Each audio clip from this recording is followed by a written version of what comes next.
Eh bien, bonjour chers auditeurs, bonjour chères auditrices, bonjour Guylaine. Bonjour Lucas. Et bonjour Manu. Bonjour Lucas.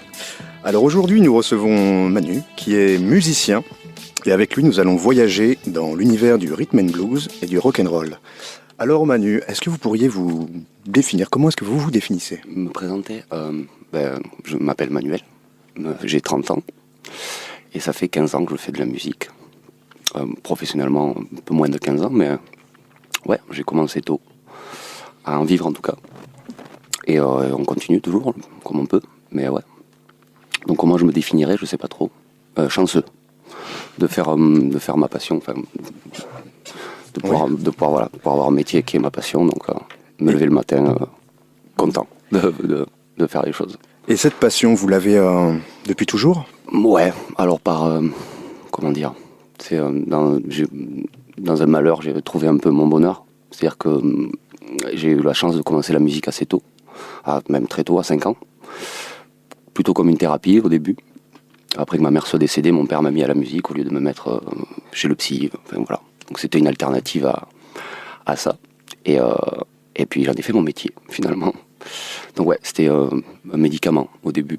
Et ça l'est toujours, hein. Mais voilà, je suis tombé dedans un peu par hasard. Enfin, en tout cas, ça m'a énormément aidé quand j'étais petit. Et puis je me suis rendu compte que je pouvais en faire mon métier, donc c'est cool. Voilà. Alors, quand vous dites chanceux Manu, qu'est-ce que vous entendez par là ? Chanceux parce que, comment dire, quand j'étais plus jeune, j'ai su très tôt ce que je voulais faire. Et j'ai beaucoup d'amis ou de copains ou de copines qui, eux, ne savaient pas à mon âge et ne savent toujours pas d'ailleurs ce qu'ils veulent faire. Donc quand je dis chanceux, c'est que je peux gagner ma vie en faisant ce que j'aime, ce qui est pas forcément donné à tout le monde, malheureusement. Donc ouais, chanceux dans mon malheur. Voilà, j'ai réussi à l'utiliser. Et d'ailleurs, la chance passe parfois par des belles rencontres, par des premières amitiés ou des premiers groupes de musique. Est-ce que vous souhaitez nous en parler un petit peu ? Oui, complètement. Après avoir bougé de Béziers, je suis venu vers Alès, dans le Gard. Et donc j'ai fait comme tous les jeunes enfants, quand tu commences la musique, donc tu vas d'abord l'école de musique, puis après moi j'ai fait le conservatoire, mais d'abord l'école de musique, l'horaire aménagé au collège après ça. Et j'ai eu comme tous les jeunes musiciens un groupe de rock quand j'étais un peu plus jeune, donc vers mes 13-14 ans, avec des amis de là-bas. Et on a fait nos premières armes, comme ça, sans savoir trop, c'était plutôt pour rigoler.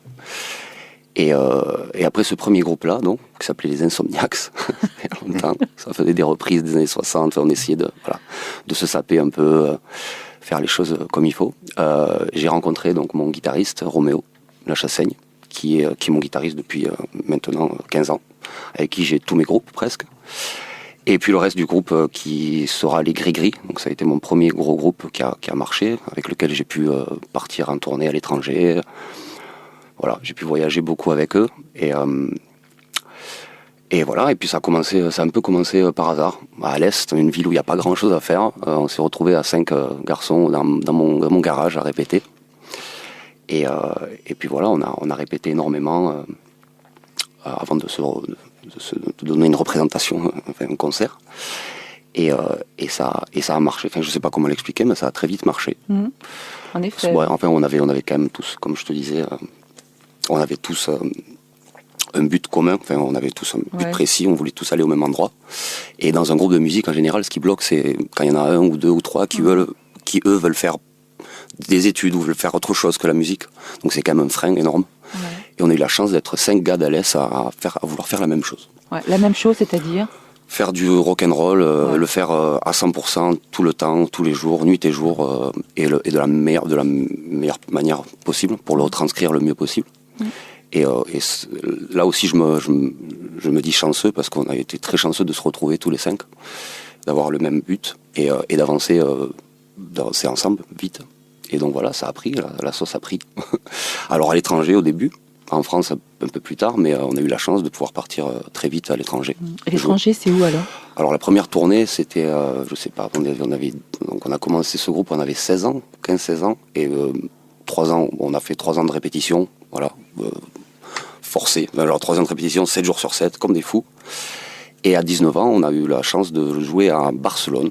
Et à Barcelone, on a rencontré notre le gars qui allait, enfin le gars qui allait devenir notre premier manager, plus ou moins, un Anglais, qui en rentrant en Angleterre nous a rappelé en nous disant, écoutez, après le concert de Barcelone, moi je veux vous inviter en Angleterre pour jouer. Et ben voilà, de fil en aiguille, on a fait notre première tournée en Angleterre, on a enregistré un premier single. Et après voilà, tout est allé très vite. Après première tournée européenne, après l'Espagne, l'Italie, l'Allemagne, la République tchèque, la Hollande, l'Écosse, et j'en passe. Lucas, si d'autres musiciens nous écoutent, ils vont se dire, mais c'est un rêve. Ah oui, c'est un rêve éveillé. Ouais. C'est un rêve éveillé, ouais, c'est ça. Ouais. Après, il y a sa part de... parce qu'il y a énormément de sacrifices du coup derrière. Alors, sacrifice, comme quoi par exemple? Alors, déjà le temps qu'on y met, c'est-à-dire qu'à un moment donné, on n'avait plus du tout de vie sociale. C'était vraiment juste nous 5 constamment ensemble. Et par rapport à la famille aussi, des sacrifices, par rapport, comme je te disais aussi, par rapport aux relations amoureuses, par rapport aux relations amicales aussi. Les gens s'en vont autour de vous, les amis s'en vont, les amours s'en vont. C'est plus les amours qui s'en vont et c'est plus nous qui repoussions un peu les autres. Ouais. C'était, moi j'appelle ça maintenant avec le recul une secte. C'était carrément une secte. On était vraiment que tous les 5 tout le temps. Ouais. Et ça a été notre force aussi, d'être vraiment bulldozer. Enfin, on écrasait tout sur notre passage en gros. Mais donc ça veut dire aussi écraser les gens qui nous entourent. Et donc ça a été une force, mais bon, ça vient avec son lot de sacrifices aussi, malheureusement. Mais après on apprend à faire avec. Bon, on réapprend du coup aussi. Après avec le recul bien sûr. Mais c'était, on se sentait intouchable et moi je pense qu'on l'était parce qu'on est allé très loin très vite. Et voilà, oui. Oui, donc ce que vous avez pu incarner pendant ces 3 ans de répétition avant de commencer vos propres concerts. Moi, il y a une anecdote dont vous m'avez parlé, Manu, c'est est-ce que vous pourriez revenir dessus sur l'anecdote du groupe King's Salami? Alors, King's Salami, oui. King's Salami and the Cumberland Free. C'est un des premiers groupes on est tous allés voir à Montpellier, à la Secret Place, c'est à Saint-Jean-de-Védas, c'est une salle de concert qui est toujours active d'ailleurs. Et moi, c'est une anecdote, c'est comme ça que moi je m'en rappelle en tout cas, on est tous allés les voir, ces gars-là. C'est devenu des amis par la suite, mais on a débarqué à la Secret Place et on a vu, je sais pas, c'était noir de monde. Il devait y avoir 200, 300 personnes pour ce groupe-là, qui à l'époque tournait énormément, à l'étranger, aussi en France d'ailleurs. Et quand on les a vus jouer, donc ils faisaient un peu la musique que nous on voulait faire, mais quand on les a vus jouer, qu'on a vu autant de monde, autant d'engouement autour d'eux, on s'est dit, ils font du rhythm and blues, mais ils le font pas aussi bien qu'ils devraient. Donc on s'est dit, pourquoi pas nous le faire alors, et le faire mieux, du coup. Alors mieux, sans jeter des fleurs, bien sûr, mais le redonner, comme je te disais, ces lettres de noblesse au rhythm and blues, plus ou moins, et le faire à 100% avec le style, l'attitude, le son, les instruments, le répertoire aussi, et que ça soit un peu moins festif ou un peu moins une blague. Oui, le rhythm and blues c'est plutôt mélancolique. Ouais, oui, il y a beaucoup de mélancolie. Ouais, c'est que ça vient quand même c'est des Noirs américains. Ouais. C'est le blues, ça quand même. Bon, après ça a été transformé en rhythm and blues par les Anglais, en tout cas par les Européens. Ouais. Mais la manière dont ils le jouaient, c'était quelque chose, c'était très léger. C'était pas sérieux du tout. Moi j'appelais ça du rock festif du coup. Mais et en voyant ça, on s'est dit mais on peut le faire ça 1000 fois, même mieux. Parce que si c'est ça que les gens appellent le rhythm and blues, nous on se devait, en tout cas moi je me suis senti, je me devais de montrer ce que ça était vraiment, en tout cas le retranscrire le mieux possible. Je dis pas qu'il le faisait mal, mais c'est juste que nous on se sentait, on se devait d'essayer de le faire mieux. Et voilà, et du coup c'est parti de là. Pour moi la première fois, on s'est regardé tous les 5 en se disant les gars, venez on fait ça, mais on le fait bien. Si on doit le faire, on le fait bien. Donc c'est là que les Gris-Gris sont nés. Ouais, plus ou moins. Après, il y a eu un laps de temps quand même où il y a eu plein de... mais oui, les Gris-Gris étaient déjà nés, mais ça s'appelait pas pareil, on faisait pas le même style, et ça a été vraiment, moi, le déclencheur en me disant, si les gens, ils aiment ça, en le faisant mieux, les gens, ils aimeront encore plus, du coup. Et puis voilà, on voulait surtout rendre au rhythm and blues ces lettres de noblesse, quoi, en tout cas. Et d'ailleurs, pour faire ça de la manière la mieux, en fait, pour vous, vous avez vous-même eu un sacrifice à faire, celui de la batterie. Oui, c'est-à-dire que mon meilleur ami à l'époque, il y a Roméo, mais il y a aussi Esteban Grisé, le batteur, qui est un très bon pote, avec qui j'ai fait le conservatoire de jazz dans ce laps de temps, entre mes 17 et mes 19 ans. Lui était déjà à la batterie dans ce groupe. Donc moi, quand je suis rentré dans ce groupe, il y avait déjà un batteur. Donc ils m'ont demandé d'essayer de jouer un autre instrument. Donc c'est donc l'harmonica, parce que dans le blues, l'harmonica c'est très important. Le rhythm and blues, pareil, c'est très important. Donc j'ai dû un peu me retrouver à travailler un instrument que j'avais jamais travaillé. Donc ça m'a fait énormément de bien. Qui n'a rien à voir avec la batterie. Qui n'a rien à voir avec la batterie, parce que c'est un instrument mélodique. Ouais. C'est un instrument, voilà. C'est bon pour moi quand j'étais à la batterie au conservatoire de jazz, c'était toute l'harmonie musicale, ce qu'on appelle le solfège en école de musique, c'était purement théorique pour moi. C'est-à-dire que je devais l'apprendre par cœur sans savoir vraiment à quoi ça servait. Et le jour où j'ai commencé l'harmonica, tout ce que j'avais emmagasiné pendant 2 ans a fait sens très vite. Donc en 3 mois d'harmonica, j'ai pris 3-4 ans de technique. Et très vite, parce que j'avais déjà appris aussi à travailler les instruments, la batterie, donc j'ai eu juste à le calquer, en gros. Et voilà, c'est comme ça qu'on s'est un peu lancé. Mais par contre, comme tu dis, le sacrifice que j'ai fait, c'est que pendant 5-6 ans, j'ai pas touché de baguette, du tout. Parce que je me devais de me concentrer sur l'harmonica.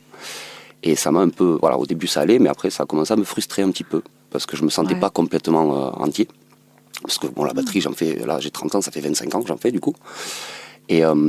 Et donc l'idée avec Roméo, l'idée a germé de faire un autre groupe, un groupe parallèle. Un groupe qu'on s'était promis de faire aussi quand on avait 15 ans, c'était lui à la guitare et moi à la batterie. Donc en même temps, après 5-6 ans avec les Gris-Gris, on a commencé en 2016, on a commencé un autre groupe qui s'appelle les Lulis du coup. Alors il n'a pas commencé comme ça ce groupe, parce que c'est le bassiste et Roméo qui se sont d'abord rencontrés. Mais ça rejoignait un peu ce qu'on voulait faire depuis des années avec Roméo. Et là, j'ai pu reprendre la batterie. Et ce qui m'a fait beaucoup de bien. Et je me suis rendu compte que 6 ans sans faire, c'était long. Parce que je savais plus en faire du tout. Et j'avais un gros niveau, parce que j'en faisais énormément tous les jours, des heures. Et en fait, on se rend compte que si on s'arrête, même ne serait-ce qu'une semaine, on perd tout en fait. C'est de la répétition. Donc j'ai dû me remettre à la batterie, ce qui a été très dur. Parce qu'ils voulaient en plus qu'on fasse un groupe un peu de rock'n'roll punk, quelque chose qui est différent des Gris-Gris, mais qui va un peu plus vite. Et à la batterie, un peu plus vite, je savais plus du tout le faire. Donc la première année a été très difficile pour moi. D'accord. Techniquement, même reprendre mes mains, reprendre la corne, être un peu plus à l'aise à la batterie. Mais ça a été un très bon exercice. Et voilà. Et puis en 2016-2017, quand les Lulis se sont lancés, ça a été une bonne année. Parce que j'ai pu enfin être complet. C'est-à-dire faire de l'harmonica, parce que je suis tombé amoureux de l'harmonica, mais il me manquait la batterie quand même. Et voilà, puis on a fait ça, on a commencé les Lulis comme ça. Alors, est-ce que ça veut dire que les Gris-Gris n'existent plus ? Non, les Gris-Gris n'existent plus. Les Gris-Gris, ça s'est arrêté il y a 3-4 ans. D'accord, au moment où les Lulis sont nés. Non, il y a eu un laps de temps de 2 ou 3 ans. Ouais, d'accord, vous avez fait les deux. On a dû faire les deux avec Roméo, ce qui a été pendant 2 ans, en tout cas l'année 2018 et l'année 2019, très très très compliqué, parce que comme on tournait énormément avec les Gris-Gris, quand on rentrait avec les Gris-Gris, on repartait en tournée avec les Lulis. Donc en fait, il y en a toujours 3 qui se reposent, 2 qui se reposent, mais les 2, Roméo et moi... Et puis emmener un harmonica ou une batterie, c'est quand même pas pareil. Alors c'est pas la même, moi j'avais ma petite valise avec les Gris-Gris, et puis après je me suis retrouvé avec une montagne de fûts de batterie pour mettre... Voilà, mais ça a été 2 ans très très éprouvants physiquement et mentalement, parce qu'on devait faire la même... on n'avait pas de temps pour se reposer, donc, et puis comme les Lulis ont commencé à marcher autant, voire plus que les Gris-Gris, on avait plus de temps du tout. C'était vraiment la moitié de l'année avec les Gris-Gris, l'autre moitié avec les Lulis. D'accord.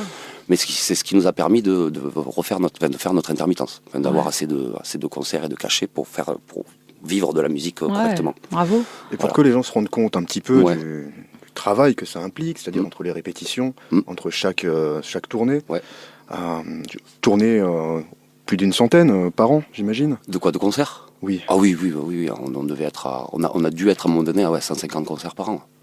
Mais ce qui est troublant, c'est que nous, quand on nous a expliqué qu'avec 43 concerts déclarés seulement, on pouvait gagner 3 fois plus que ce qu'on faisait nous avec 150 concerts au Black, on s'est dit putain, on aurait dû s'en rendre compte bien avant quoi, clairement. Ouais. Et donc on s'est rendu compte que quand on gagnait 400-500 euros chacun au Black pour 150 concerts par an, on pouvait gagner 3 fois plus en faisant que 43 concerts. Bon, après les 43 concerts, faut les trouver, parce que c'est des concerts déclarés, c'est en France, l'intermittence c'est que en Belgique et en France, ça n'existe nulle part ailleurs. D'accord. Enfin, ce statut d'intermittence. Ouais. Donc donc oui, ouais, c'était énormément de travail, énormément d'organisation et beaucoup de concerts pour pas grand-chose au final. Et voilà, et oui, non, oui, c'était quoi la question déjà? C'était celle-là, pour que les gens se rendent compte un peu Ouais, du sacrifice que ça bah, c'est à plein temps, quoi. C'est à plein temps. C'est pas un hobby, quoi. C'est vraiment à plein temps, tout le temps. Et quand tu rentres pour te reposer, il y a toujours un truc à faire parce que tu dois repartir. Et une tournée, ça se prévoit sur, bon, ça dépend les tournées, ça dépend les pays, mais il y a des tournées qui se prévoient 6 mois avant, même un an avant des fois. Donc, et puis il faut avoir le temps aussi de revenir à la maison, de reprendre les répétitions, de créer de nouveaux morceaux, d'avoir le temps d'enregistrer. Donc tout ça c'est de l'argent aussi. Donc c'est très compliqué quand t'as pas de label derrière ou quand t'as pas de mécène, je sais pas, mais bon, quand t'as pas quelqu'un derrière une structure, une entreprise. Alors maintenant nous, les Lulis, c'est une entreprise, maintenant on est peut-être 10 à en vivre, tu vois. Mais pardon. Je te tutoie. Mais c'est pas un souci, mais 10, alors 10, vous êtes combien sur scène? Alors on est 4 sur scène. Alors je dis 10, c'est pas sûr, mais en gros on est 4 sur scène. Ouais. Alors quand on part, on a un driver bien sûr qu'on paye. Ouais. On a le label aussi. Ouais. On a une attachée de presse aussi qu'on paye. On a le booker. On a un booker à Bordeaux, Ludo, qui fait un travail énorme, mais qui se paye grâce à nous aussi, enfin pas que grâce à nous, mais voilà, qui fait des cachets grâce à nous, voilà. On a le label à Montpellier qui est en bise avec le label aux États-Unis. Donc il y a aussi le label à Montpellier, donc c'est-à-dire que le mec qui nous fait les factures, voilà. Et en fait, moi je me suis rendu compte que c'était pas juste nous 4 en fait, et que un groupe c'était pas que 4 personnes sur 5 ou 5 ou peu importe combien vous êtes sur scène, mais il y a aussi énormément de gens derrière.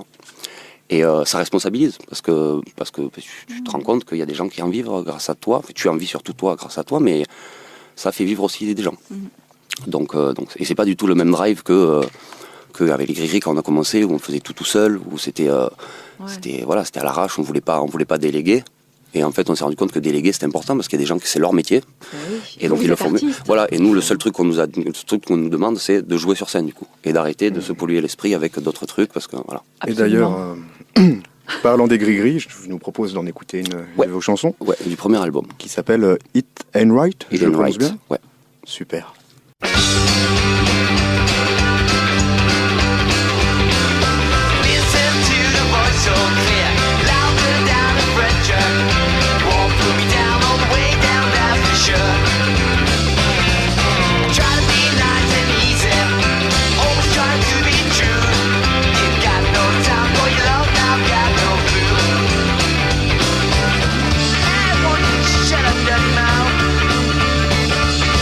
Yeah, right.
De retour sur Radio Divan avec Manu, batteur du groupe Les Lulis.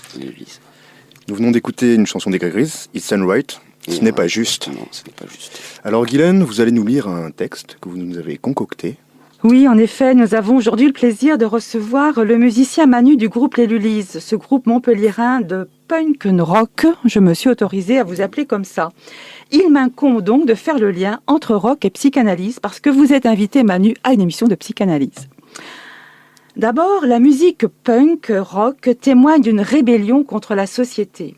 De son côté, quand Sigmund Freud s'oppose aux soins violents qui sont apportés aux femmes souffrant de paralysie des membres inexpliquée, femmes qu'on a qualifiées d'hystériques, le psychanalyste naissant se rebelle contre l'institution psychiatrique de cette fin du XIXe siècle allemand.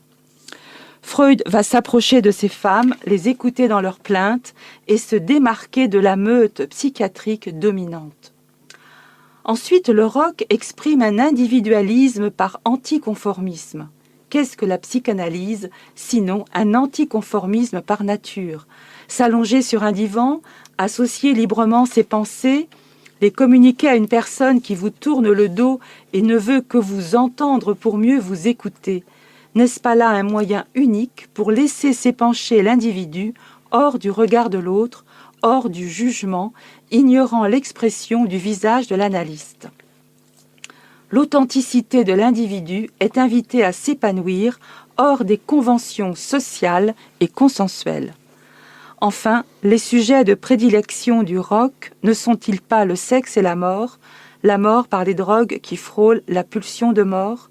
Est-il besoin de rappeler que les 3 essais sur la théorie de la sexualité, écrits par Freud en 1905, ont posé une bombe sur la vision de l'évolution de l'être humain en disant que la sexualité non génitale est présente chez l'enfant dès ses premiers jours.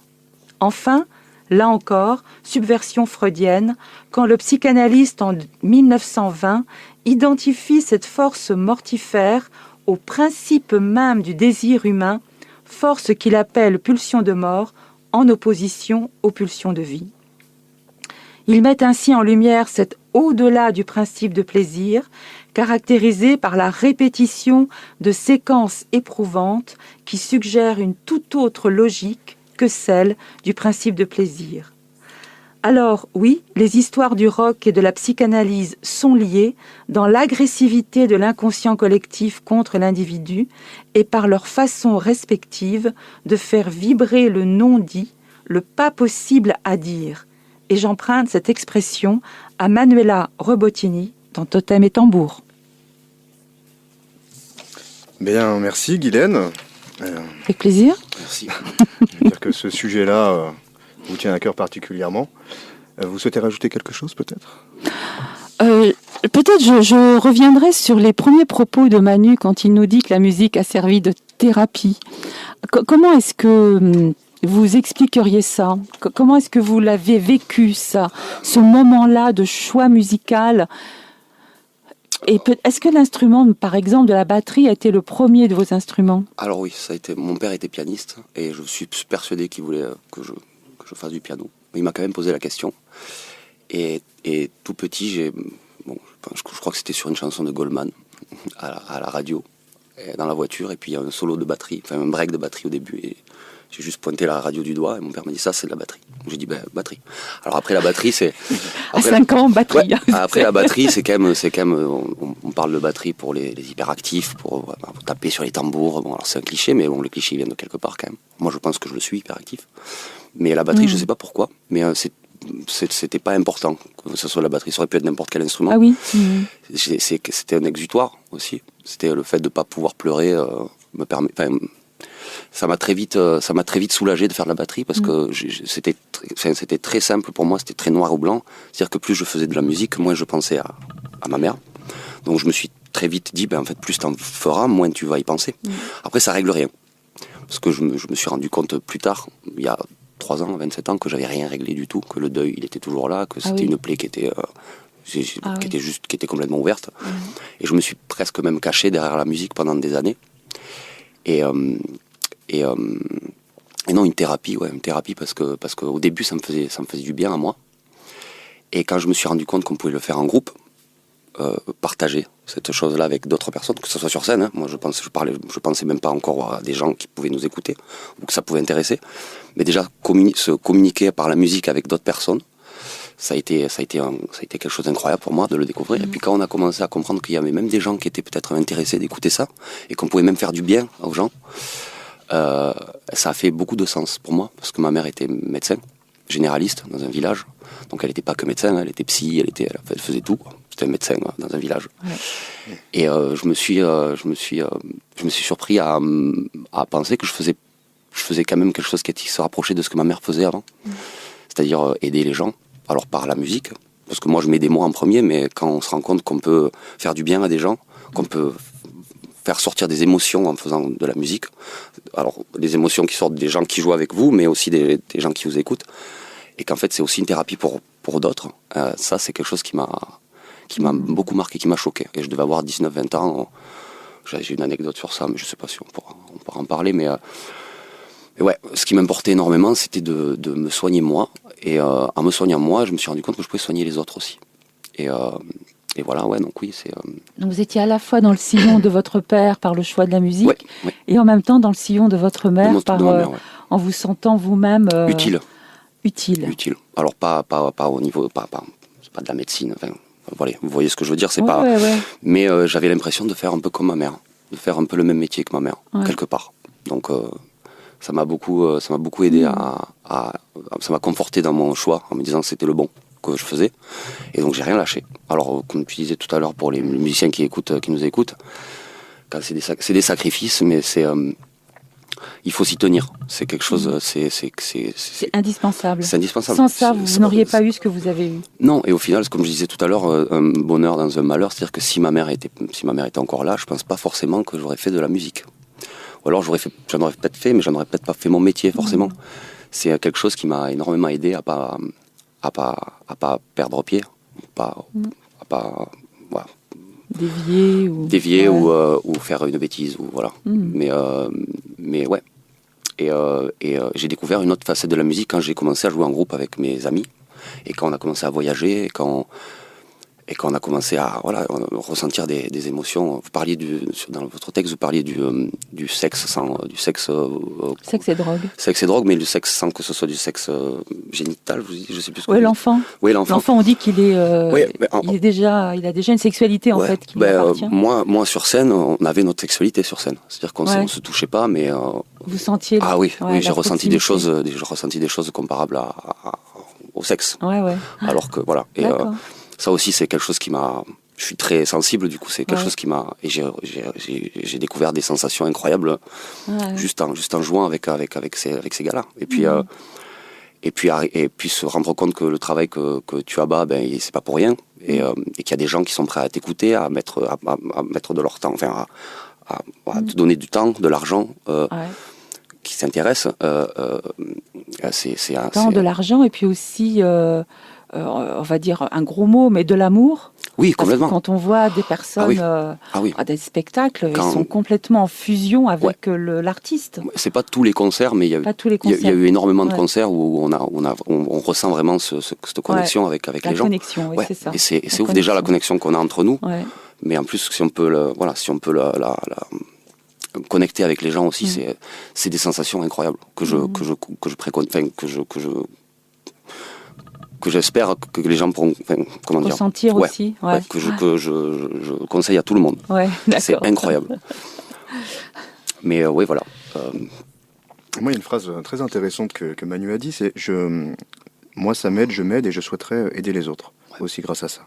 Ça me fait penser à une citation très célèbre qui dit « Aide-toi et le ciel t'aidera ». Et alors, est-ce que vous, Manu, quelque part, le ciel vous a aidé, peut-être à travers un rêve, un moment de votre vie ? Ouais. J'ai eu le déclic, très petit. Enfin, pas très petit, je devais avoir 13-14 ans, mais j'ai eu ce déclic. J'ai fait un rêve un peu particulier où ma mère venait me voir sur mon lit de mort, dans un corps inutile, avec un esprit encore un peu vif, et en me disant, en se penchant sur moi, et me disant, bon, est-ce que maintenant que tu peux plus bouger, est-ce que tu regrettes quelque chose dans la vie ? Et ça m'a fait un électrochoc. Et elle m'a dit, s'il te plaît, ne fais pas comme moi, n'attends pas de réaliser tes rêves, parce que peut-être que pourra jamais les réaliser, parce qu'on ne sait pas ce que la vie réserve. Donc s'il te plaît, quand tu veux faire quelque chose, n'attends pas demain, fais-le maintenant. Et bon, je me suis réveillé, c'était plus comme un signal, enfin, je sais pas comment dire, c'est très bizarre, parce que c'est un rêve, mais en même temps, c'est quelque chose qui m'a un peu traumatisé. Elle m'a fait peur, elle m'a dit, regarde, moi je me suis dit que j'avais du temps et que je me réaliserais mes rêves plus tard. Sauf que le temps, elle l'a pas eu. Ouais. Donc c'était plus pour me dire, fais attention. Est-ce que vous l'avez revu dans vos rêves, votre mère? Oui. Par rapport à votre carrière? Oui, complètement, ouais. Oui. Je la vois aussi à travers ma sœur, qui lui ressemble comme deux gouttes d'eau aussi. Donc c'est quand même... Après, comme tu dis, le ciel, alors je sais pas si elle me regarde, j'espère pas. Parce que, bon, le rock'n'roll, ça a aussi son lot de choses qu'on n'a pas forcément envie de montrer à la famille, voilà. Mais après, c'est nos anecdotes, c'est entre nous. Mais oui, je pense que oui, elle m'a énormément aidé à me faire me rendre compte que si je voulais faire un truc, il fallait que je le fasse maintenant. Ouais. Donc c'était la musique. Ouais. Donc moi, je me suis levé ce matin-là, je suis descendu voir mon père, j'ai dit, j'irai plus à l'école. Carrément. Ouais. Donc vous avez arrêté l'école à 15 ans? J'ai arrêté l'école à 15 ans, ouais. Et mon père m'a demandé si j'étais malade. J'ai dit non, je suis pas malade, au contraire, j'ai eu une épiphanie là. Ouais. Et ça l'a, bon, mon père, je pense que ça l'a attristé un peu parce que j'étais plutôt bon, même très bon à l'école. Enfin, je m'intéressais, j'adorais l'école, c'était pas le problème. C'est juste le cursus que je voulais pas forcément suivre. Ouais. Et j'y ai dit, écoute, moi, voilà, il y a 8 heures de cours par jour. Ah ben, les 8 heures de cours, je vais les passer dans le garage à travailler la batterie. Comme si j'étais à l'école, en fait. C'est pas parce que je reste à la maison que je vais rien faire. Donc ça a été très dur pour ma famille. Hein. Parce que je parlais de sacrifice aussi tout à l'heure, c'est ça le problème, c'est les sacrifices aussi, c'est que ça a été très dur pour ma grand-mère, pour mon père. Ma grand-mère ne m'a plus parlé pendant des années. Enfin, c'était très compliqué. Mon père avait très peur pour moi aussi, parce que bon, à 15 ans, il faut prouver que tu vas gagner ta vie avec ça. Donc c'est très compliqué. Et bref, voilà, donc arrêter l'école à 15 ans, c'était quand même quelque chose de très difficile à assumer. Et je l'ai fait, hein, comme tous les autres du groupe aussi, ils l'ont fait à leur manière, mais ouais, c'était compliqué. Oui, donc on voit dans votre parcours plusieurs croisées des chemins qui vous ont fait passer des caps. Donc il y a eu ce moment du rêve, il y en a eu plusieurs bien sûr. Ce moment peut-être du passage des Gris-Gris aux Lulises aussi. Ouais. Donc ça me permet aussi d'introduire une musique des Lulises qui est Zéro Ambition. À tout de suite.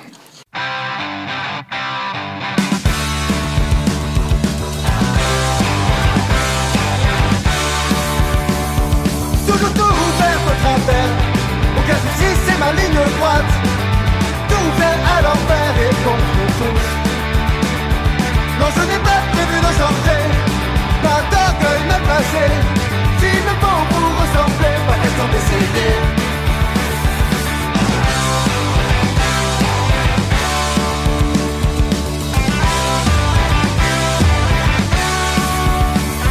Prêt à tout, capable de rien. Debout contre mon destin. Catalogué, insupportable. Pour toi je n'ai rien de valable. Pour toi je n'ai rien de valable. Zéro ambition. Zéro ambition.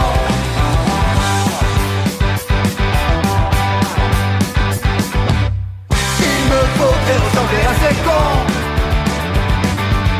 Faire les choses d'une certaine façon. Que je valide sur vos conneries. Tant pis pas de consécration, non, non. Oh, oh, oh, oh, oh. Zéro ambition. Zéro ambition. Pas d'ambition. Pas d'ambition.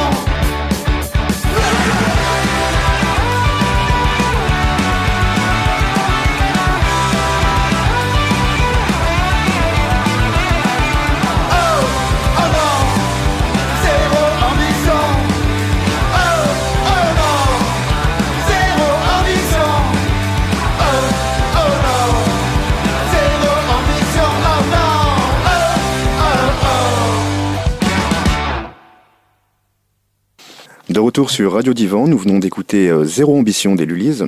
Alors, c'est assez paradoxal parce que Manu, vous n'êtes pas au point zéro de l'ambition, pas du tout. Et, on en a énormément. Et donc justement, quelle est l'ambition, quelle est la vision de l'avenir que vous souhaitez ? Alors déjà, faire de la musique le plus longtemps possible, ça c'est sûr, mais je sais bien qu'à terme, c'est pas forcément, il n'y a pas que ça que je veux faire dans la vie.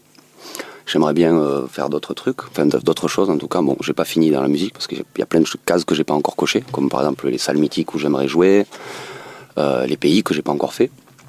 Mais grosso modo, oui, je sais que la musique ça va pas forcément durer. En tout cas, les tournées, les choses comme ça va pas forcément durer. Et j'aimerais bien me reconvertir. Alors toujours dans la musique, par exemple le luthier en batterie, ce qui n'existe pas forcément beaucoup en France. Et, luthier en batterie. Luthier, oui, donc luthier comme pour les guitares, les violons, mais pour les batteries. Pour les batteries, alors j'en connais pas beaucoup. Et c'est quelque chose qui me passionne. Le bois me passionne de toute manière depuis tout petit aussi, mais je m'étais dit d'allier les deux, donc de faire des batteries, d'en fabriquer en tout cas. Ça serait un de mes rêves, clairement. Et être assez connu pour gagner assez d'argent pour me permettre de faire plus de choses, d'avoir plus de temps. Et puis aider les gens de la scène, comme les nouveaux groupes par exemple, si je pouvais avoir un studio pour enregistrer les nouveaux groupes, ce que moi j'aurais aimé avoir quand j'étais un peu plus jeune. J'ai plein de rêves, c'est sûr, mais bon, c'est pas fini. Et les salles mythiques, alors, on peut en connaître une ou deux ? Il y aurait l'Olympia, clairement. Et puis il y avait les arènes de Nîmes, qu'on a fait avec les Gris-Gris, 2 soirs d'affilée avec Téléphone, en première partie de Téléphone. C'était un peu un rêve éveillé. Mais il y a encore l'Olympia à faire, clairement. Il y a pas mal de salles aussi aux États-Unis que j'aimerais bien faire, ou des salles mythiques à Londres aussi. Mais l'Olympia, ouais, ça serait dans la bucket list clairement. Inviter mon père à l'Olympia pour me voir jouer, ça serait. Mais je l'ai déjà invité pour voir Téléphone, son groupe préféré, avec son fils en première partie. Donc déjà rien que pour ça, je peux presque mourir tranquille. mais ouais, non, plein de projets, c'est sûr. Mais bon, j'ai pas une. Il faudrait 10 ou 15 ou 20 vies ou 100 vies pour faire tout ce que j'aimerais faire. Donc faut choisir. Ce que j'ai du mal à faire en général. J'aime pas choisir, je préfère avoir tout. Mais je sais que c'est pas dans le vrai monde, ça n'existe pas. Voilà. Mais tout faire, surtout, vous semblez être perfectionniste. Ouais, dans la musique, oui, c'est important parce qu'encore une fois, les gens vous donnent du temps, de l'attention, de l'amour, de l'argent, et c'est quelque chose de très sérieux du coup. Et ouais, en tout cas dans la musique, j'essaye de l'être. Alors je suis dans la musique, je suis pas partout sur tous les points, mais en tout cas dans la musique, perfectionniste. En tout cas le mieux possible. Eh bien, écoutez, je pense qu'on peut conclure ensemble pour cette magnifique session avec Manu. Merci beaucoup. Alors, est-ce que vous avez un petit mot à dire pour nos auditeurs ? Un petit mot à dire, je sais pas, allez les Bleus. C'est très bien. Allez le 15 de France. Eh bien, écoutez, merci Guylaine. Merci à vous, Manu. Lucas. Merci Manu. Merci Guylaine, merci Lucas. Et passez tous une excellente journée. À bientôt. Carrément. Au revoir.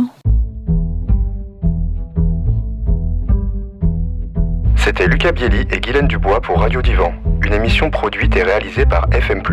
Sur une musique originale de William Balfour, à retrouver sur radiofmplus.org, sur YouTube et Deezer.